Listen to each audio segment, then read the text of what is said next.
What's going on, everybody? Friday the 13th. Market eked out another new high, S&P and the Dow. Bond yields were down today. Look, I tried to explain this the other day. We got record reserves in the banking system. Just keeps building up. I think the last number, 4.127 trillion. That is a record amount of cash in the banking system. As long as that cash keeps piling up, there's going to be downward pressure on bond yields. Now, I know over the last 2 weeks we saw a pop up in yields because everybody's freaking out about taper and everybody's freaking out about inflation. Folks, core inflation is 0.3%. Remember lumber?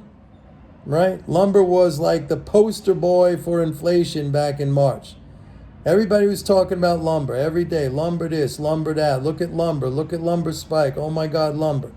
Lumber has crashed. In fact, I read an article today where a lot of lumber dealers are sitting on excess inventory. They don't know what to do with it. They don't know how to get rid of it. And I said back then in March, if you looked at the futures markets, if you looked at the term structure, a lot of commodity markets, I go back and watch my videos at that time. I said, steep backwardation. In other words, all of these markets were saying in the second half of the year we're going to see price declines. And it's happening in some commodities faster than others. But it's happening. So 0.3%. Now, a lot of you are really pissed off and you're screaming and you're upset about inflation and you're blaming everybody. It's on you. You know? Make some more money, invest. You got the markets out there. I'm here helping you. I'm giving you information. I'm teaching you. You just want to be pissed off. I think that's the thing. You just want to be pissed off and you want to scream at somebody and you want to point the finger. 0.3%. I mean, core inflation. Now, I hear you that things are getting more expensive. But I mean, we're in a time right now that this is unprecedented in the sense that, I mean, this phone, I'm making this video on the phone. This phone is like a supercomputer in your hand. 20 years ago, this didn't exist. Let alone when I got started in the business in the late 1970s. Forget it. You didn't have information at your fingertips like this. You didn't have computing power cheap and available. The internet didn't exist. I mean, come on. Stop making excuses. Use it for your benefit. Stop playing the victim card all the time. Stop saying, oh, this guy's not doing, this guy did this and he's jacking up the price or whatever. Yeah, I mean, we've been in a global pandemic, which has upset the whole entire world.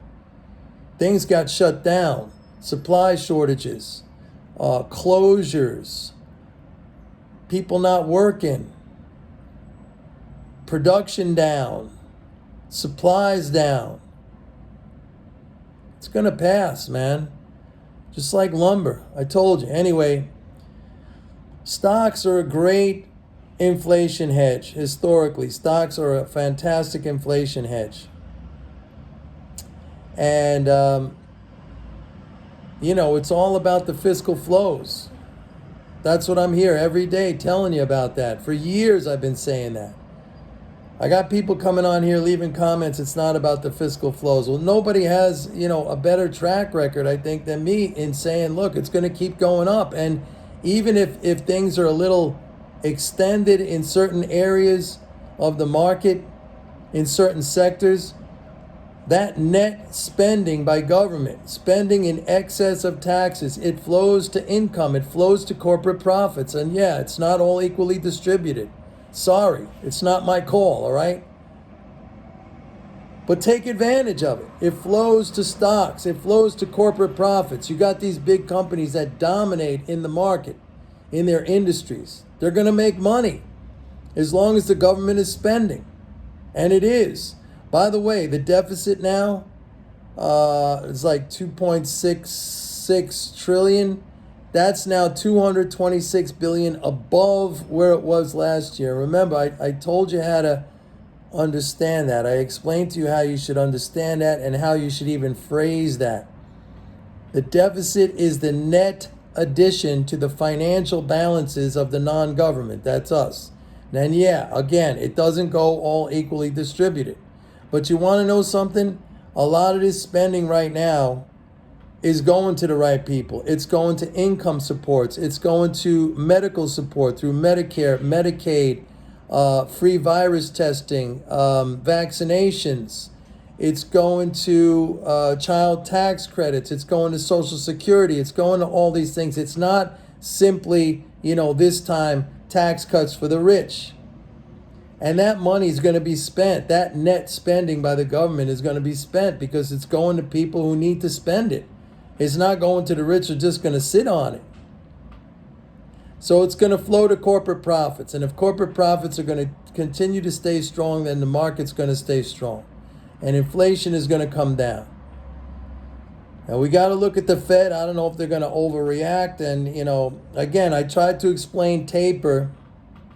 Taper is cutting back in their monthly purchases of assets. Look, there's no reason for the Fed to be buying these assets in the first place. And frankly, they're better off in the economy where the economy earns the income. I said this last time. This is a fiscal transfer, which right now, the way it's set up is ridiculous because the Fed owns $5.3 trillion of treasuries. That's functionally the same thing as if the government never issued them in the first place. I mean, literally, the Fed could rip up $5.3 trillion of treasuries, and what's the debt at now? $28 trillion. You're down to $23 trillion. You'd have $5.3 trillion of space before you have to worry about that stupid debt ceiling, which itself, the debt ceiling is ridiculous. It's an anachronism. We have to do away with it.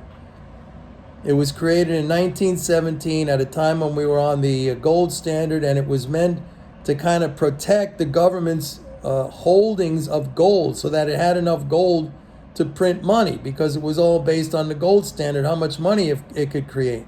We don't need it anymore. We're not on the debt ceiling anymore. They got to get rid of that thing, but I'm not optimistic that they will because they use it as a political weapon, one side or the other, anytime that they have the chance, and they're using it right now. Yellen has a little under the $400 billion in the Treasury account. She's going to end up drawing that down. By the way, that's another $400 billion of reserves piling into the banking system. And that's just like immense pressure, downward pressure on bond yields with all that cash in the system. The Fed is trying everything right now to mitigate that with these reverse repos. Record amount of reverse repos. We're up to $1.27 trillion in reverse repos in the week just ending on Wednesday. And we still have record reserves, cash in the banking system. You can't be short treasuries. How is it that the United States pays, 3 times more interest than Greece and Italy and Spain and Portugal? It's ridiculous. And it's probably only because, we threaten default every couple of years. All right, folks, it's Friday, man. I got to go have a glass of wine or something. Have a great weekend. I'll try to get to you on over the weekend. Stay cool. Go to my website, pitbulleconomics.com. Sign up for a 30-day free trial of MMT Trader. Educate yourself. Pick yourself up. Pick yourself up. They're printing money. I don't know, guys. What are you doing? Really?